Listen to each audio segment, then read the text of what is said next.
Le recensement démographique sous fond de discorde en Côte d'Ivoire. Le principal parti de l'opposition, le Front populaire ivoirien, accuse le gouvernement d'avoir recruté les agents recenseurs selon des critères ethniques dans le but de préparer le terrain pour permettre aux nouveaux immigrants de voter aux élections présidentielles de 2015. Certains experts mettent en garde contre un regain sur les questions sensibles de l'identité et de la nationalité au cœur d'une décennie d'instabilité politique qui a abouti en 2011 à une guerre civile post-électorale. Pour le gouvernement, cette campagne de recensement a pour seul objectif d'avoir des statistiques précises afin de l'aider à guider son plan de développement post-conflit.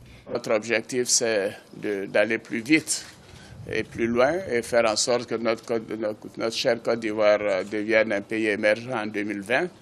Et un pays émergent doit avoir des statistiques précises. Cependant, le Front populaire ivoirien maintient ses accusations et décide de boycotter la campagne de recensement.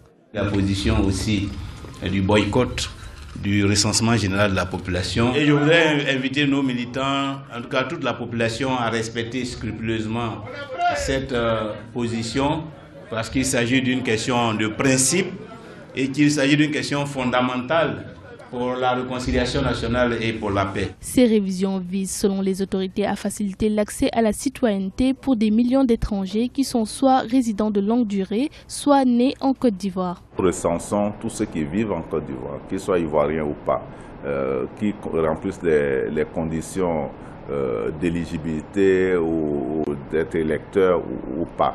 Donc, c'est tous ceux qui vivent ici qui sont recensés.